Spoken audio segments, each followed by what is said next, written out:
काली shirt पहने हुए लड़का, आंखों में काजल, माथे पर अलग तरह का टीका, कंधे पर गमछा और एक नाम दुर्लभ कश्यप। फेसबुक पर तलाशेंगे तो इस नाम के कई अकाउंट्स, पेज और ग्रुप सामने आ जाएंगे। लेकिन सबसे ज़रूरी बात, दुर्लभ कश्यप नाम का ये लड़का जो अब दुनिया में नहीं है, गैंगवार में मारा जा चुका है। मरने के बाद भी उसकी इतनी फैन फॉलोइंग क्यों?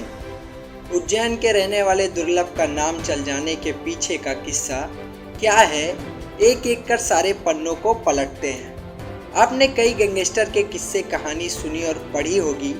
हम आपको ऐसे बदमाश की कहानी बताने जा रहे हैं जो कच्ची उम्र में जुर्म की दुनिया पर राज करना चाहता था। उसका एक अलग स्टाइल था जो युवाओं के बीच काफ़ी पॉपुलर भी हुआ। हम बात कर रहे उज्जैन के गैंगस्टर दुर्लभ कश्यप की। उसकी उम्र महज 20 साल की थी, लेकिन उसने लोगों के दिल में अपना खौफ बैठा लिया था। माथे पर तिलक, आंखों में काजल और कंधे पर गमछा दुर्लभ का स्टाइल स्टेटमेंट था। 6 सितंबर 2020 को हुए गैंगवार में उसकी मौत हो गई। उस पर कई आपराधिक मामले दर्ज थे। माना जाता है कि आज भी उसके नाम से कुछ गैंग एक्टिव है। दुर्लभ कश्यप का जन्म मध्य प्रदेश के उज्जैन में साल 2000 में हुआ था। उसके पिता कारोबारी और माता टीचर। बड़े अरमानों के साथ माता पिता ने अपने बेटे का नाम दुर्लभ रखा था। उन्होंने सोचा था कि बेटा बड़ा होगा तो कुछ हटकर काम करेगा, लेकिन जैसे जैसे उम्र बढ़ती गई, दुर्लभ जुर्म की दुनिया में आगे बढ़ता गया।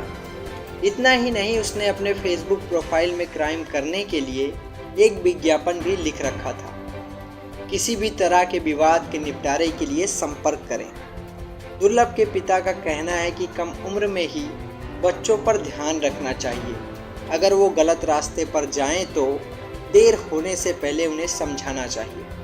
दुर्लभ सोशल मीडिया का शौकीन था। उसने अपने और अपने गैंग को प्रमोट करने के लिए फेसबुक का सहारा लिया। उसने जुर्म करने के लिए अपने पेज पर विज्ञापन भी दिया था।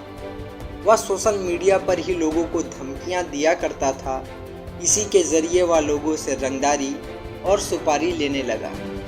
इतना ही नहीं, वह अपने गैंग में कम उम्र के लड़कों को अक्सर शामिल किया करता था। दुर्लभ अपने ड्रेसिंग सेंस के लिए भी काफ़ी फेमस था। आंखों में काजल, माथे पर तिलक और कंधे पर गमछा उसकी और उसके गैंग की पहचान बन गई थी। बताया जाता है कि दुर्लभ ने अपने एक सोशल मीडिया प्रोफाइल पर कुख्यात बदमाश और नामी अपराधी लिख रखा था। उसने अपने पेज पर लिखा था कि किसी भी तरह के विवाद के निपटारे के लिए संपर्क करें। हालांकि साल 2018 में पुलिस ने दुर्लभ और उसके गैंग का पर्दाफाश कर दिया। कोविड वेव के दौरान साल 2020 में उसे बाकी कैदियों की तरह जेल से रिहा कर दिया गया था। 6 सितंबर 2020 को दुर्लभ चाय की एक दुकान पर था। इस दौरान उसका दूसरी गैंग से विवाद हो गया। गैंगवार में दुर्लभ मारा गया। पुलिस से मिली जानकारी के मुताबिक उस पर चाकुओं से 25 से ज़्यादा वार किए गए थे।